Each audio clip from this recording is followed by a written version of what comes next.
Hello students, welcome to my channel. आज हम करेंगे chapter 11 direct and inverse proportion के एग्जाम्पल। 4 एग्जाम्पल हम लास्ट वीडियो में कर चुके हैं।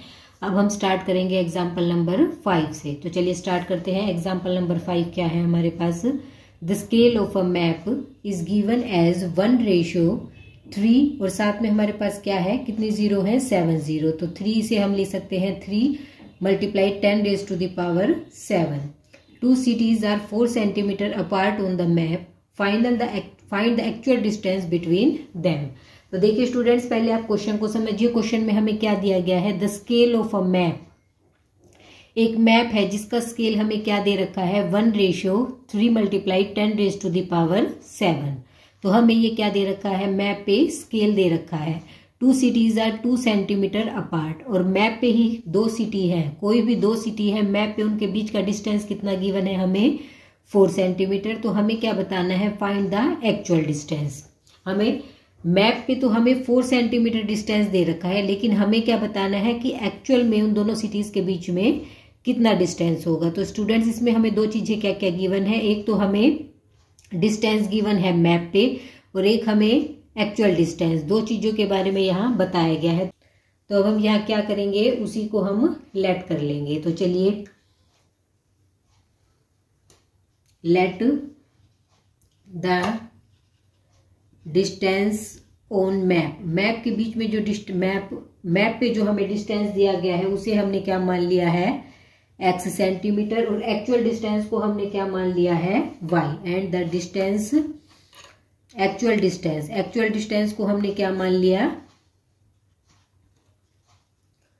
वो हमने मान लिया है y। तो देखिए, x हमने मान लिया है डिस्टेंस जो हमारा मैप पे गिवन है, और एक्चुअल डिस्टेंस को हमने मान लिया है y। लेकिन हमें इनके बीच में स्केल ऑफ अ मैप हमें क्या गिवन है? 1:। तो हमारे पास क्या होगा? 1:3।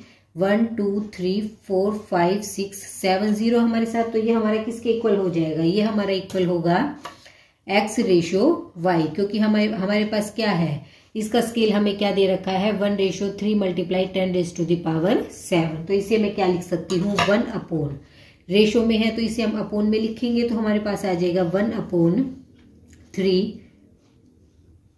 साथ में हमने कितनी जीरो लगाई? 7 = x/y। तो देखिए स्टूडेंट्स, इसके साथ हमारे पास क्या आएगा? अब यहाँ पे हम क्या लिख सकते हैं? 1/3 × 10 की पावर मैंने क्या बताई आपको? 7। यहाँ पे 7 जीरो है, = x/y। अब हमें x क्या गिवन है? Distance on map. हमें डिस्टेंस ऑन मैप गिवन है 4 सेंटीमीटर। तो हम यहाँ पे x की वैल्यू क्या ले सकते हैं? 4। तो अब हम क्या लेंगे? x = 4। तो देखिए, अब हम x की वैल्यू को क्या लेंगे? 4 लेंगे। x की वैल्यू को हम 4 लेके फिर किसकी वैल्यू निकाल लेंगे? y की। तो देखिए हमारे पास क्या आएगा? 1/3 ×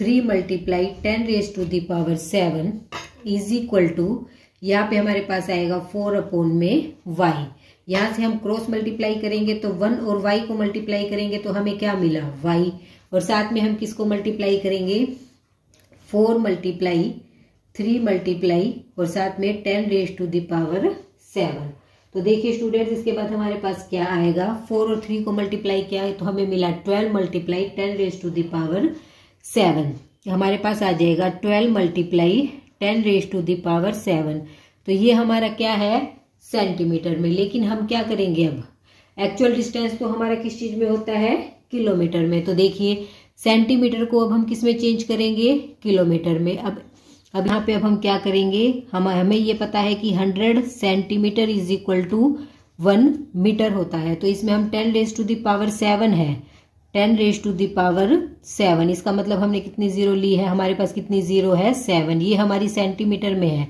इसे यदि हम मीटर में चेंज करेंगे तो क्या होगा? 2 जीरो हमारी कम हो जाएगी। तो कितना आएगा? 1 2 3 4 5। तो हमारे पास क्या आएगा? 1 और साथ में हमारे पास 5 जीरो लग जाएगी, वो हमारा चेंज हो जाएगा मीटर में। लेकिन हम एक मीटर को किस में कन्वर्ट करना है? किलोमीटर में। अब मीटर को किलोमीटर में कैसे चेंज करेंगे? 1000 किलोमीटर होता है हमारा 1 मीटर के इक्वल। तो देखिए, इसमें हमारा मैंने उल्टा लिख दिया। यहाँ पे हमारा क्या होगा? 1 किलोमीटर = 1000 मीटर। तो हमारा क्या होता है? 1 किलोमीटर 1000 मीटर के इक्वल होता है। तो यहाँ पे 1000 मीटर की जगह हम क्या लिख सकते हैं? 1 किलोमीटर, और साथ में 2 जीरो है तो इसकी जगह हमारा क्या आ जाएगा 100 किलोमीटर। तो ये हमारा क्या आ जाएगा 100 किलोमीटर। तो देखिए इसे सोल्व करके हमें क्या मिला 100 किलोमीटर। तो इसकी जगह मैं क्या लिख सकती हूँ 12 मल्टीप्लाई 100 किलोमीटर। तो हमारा क्या आ जाएगा, देखिए हमें मिला 1200 किलोमीटर। तो एक्चुअल डिस्टेंस स्टूडेंट हमारे पास क्या आया, एक्चुअल डिस्टेंस हमें मिला 1200 किलोमीटर। इसके बाद करते हैं नेक्स्ट एग्जाम्पल। एग्जाम्पल नंबर 7 देखिए, 6 pipes are required to fill a tank in 1 hour 20 minutes. How long would it take if only 5 pipes of the same type are used? तो students इस example में हमें क्या दिया गया है, 6 pipes are required to fill a tank। हमें 6 pipes दिए गए हैं, 6 पाइप्स की ज़रूरत पड़ेगी एक टैंक को फिल करने में। और उस जब 6 पाइप का हम यूज़ करेंगे तो उस टैंक को फिल करने में कितना टाइम लग रहा है 1 hour 20 minutes। How long would it take if only 5 pipes of the same type are used.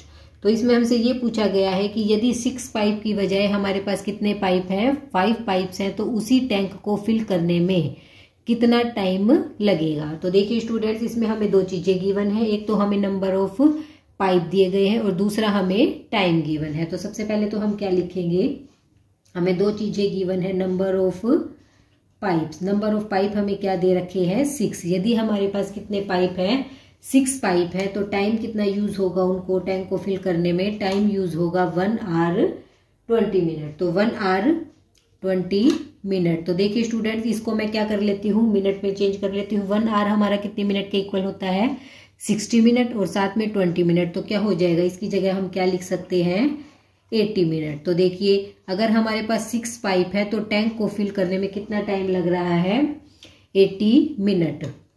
इसी तरह अब हमें ये दिया गया है कि यदि 6 की बजाय कितने पाइप का यूज किया जाए 5 पाइप का यूज किया जाए, तो उस टैंक को भरने में कितना टाइम लगेगा। तो यहाँ पे हमें टाइम बताना है, तो हम क्या कर लेते हैं उसी को हम लेट कर लेते हैं, लेट द टाइम। टाइम हमने क्या मान लिया है x। अब हमने टाइम यहाँ पे x मान लिया और टाइम हमारा किस में है मिनट में। तो देखिए अब यहाँ देखिए स्टूडेंट दूसरा हमें क्या पता लगाना है कि ये इनवर्स प्रोपोर्शन है या डायरेक्ट। तो देखिए जब 6 पाइप का यूज कर रहे हैं तो उसको टैंक को भरने में कितना टाइम लग रहा है 80 मिनट। लेकिन हमने पाइप कम यूज किए, कम पाइप से उस टैंक को भरेंगे तो क्या होगा ज्यादा टाइम लगेगा। इसका मतलब क्या हुआ, ये चीज तो हमारी पाइप तो हमारे कम हो रहे हैं और टाइम हमारा बढ़ रहा है। तो एक चीज कम हो रही है और दूसरी चीज हमारी इंक्रीज हो रही है, एक चीज हमारी डिक्रीज हो रही है। तो इसका मतलब ये क्या है, it is a inverse proportion. अगर इनवर्स प्रोपोर्शन है तो हमारे पास क्या होगा 6/80। तो हमारे पास इसमें हमारे पास इनवर्स प्रोपोर्शन में तो क्या होता है इनकी मल्टीप्लीकेशन इक्वल होती है। तो 6 × 80 इज इक्वल टू 5 मल्टीप्लाई में ये क्या माना है हमने x। तो देखिए स्टूडेंट्स यहाँ से अब हम क्या कर लेंगे x की वैल्यू फाइंड आउट कर लेंगे। तो हमारे पास क्या आएगा x इज इक्वल टू 5 मेरा मल्टीप्लाई में है, नीचे जाके क्या हो जाएगा ये डिवाइड में। तो हमारे पास आ गया 5 से मैंने कट किया, 5 1 जा 5, 5 6 जा 30। अब इसके बाद हम 16 को 6 से मल्टीप्लाई करेंगे तो क्या आएगा 16 6 जा 96 और ये हमारा क्या है मिनट। इसका मतलब यदि हम 5 टैंक का यूज करेंगे पाइप्स का तो टैंक को फिल करने में टाइम लगेगा 96 मिनट। हैंस तो हमारे पास क्या आया टाइम इज इक्वल टू, या फिर हम ये भी लिख सकते हैं कि 5 pipes of the same type are used then time required. तो कितने टाइम की जरूरत पड़ेगी, time required to fill tank when 5 pipe used. जब 5 पाइप्स का यूज करेंगे तो कितना टाइम लगेगा 96 मिनट। इसके बाद करते हैं नेक्स्ट एग्जाम्पल।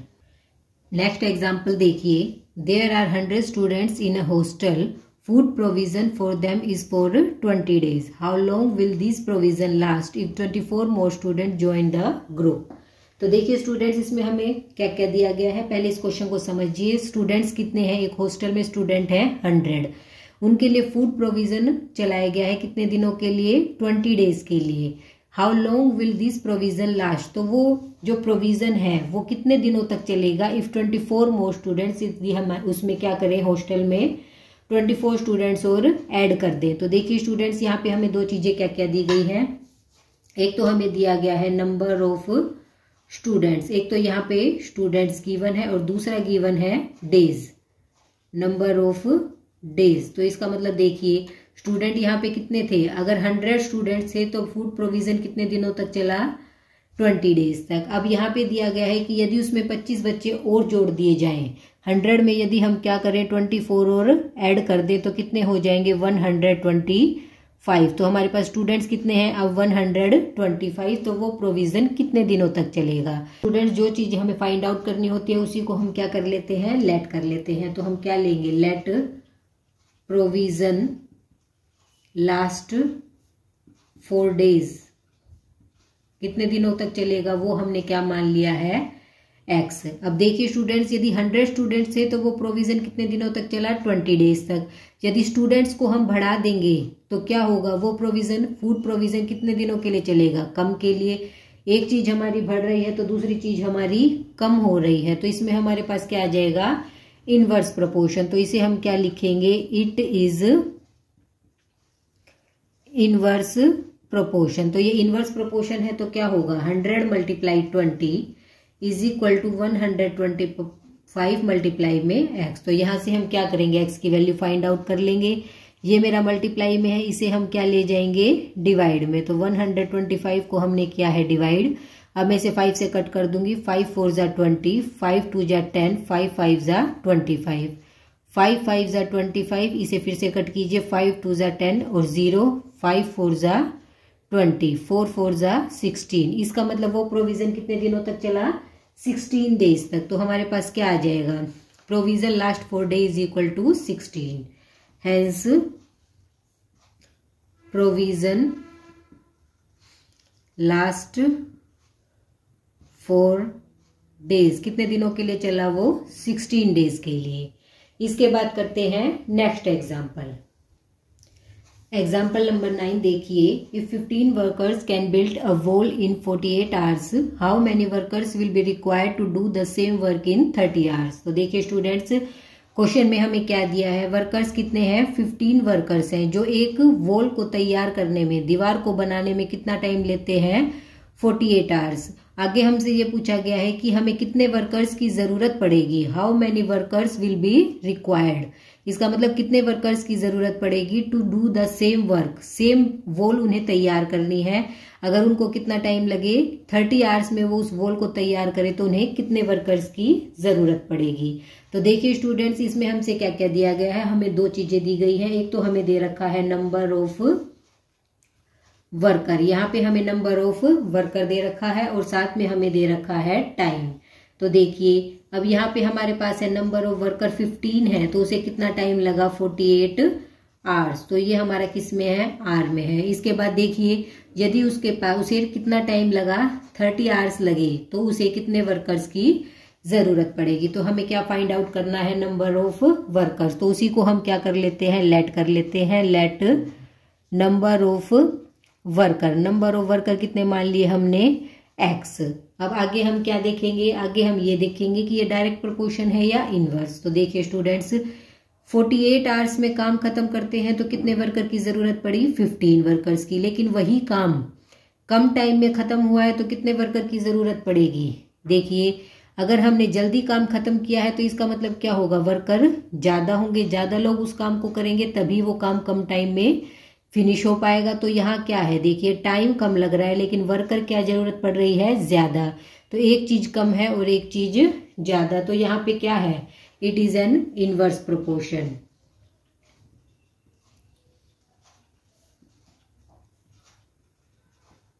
स्टूडेंट्स, हर क्वेश्चन में आपको सिर्फ यही ध्यान रखना है कि हमारा पहले हमें ये पता लगाना है कि इस कंसेप्ट को समझना है कि हमारा डायरेक्ट प्रोपोर्शन है या इनवर्स प्रोपोर्शन। उसी के बाद आप इस क्वेश्चन को, हर क्वेश्चन को सोल्व कर सकते हैं।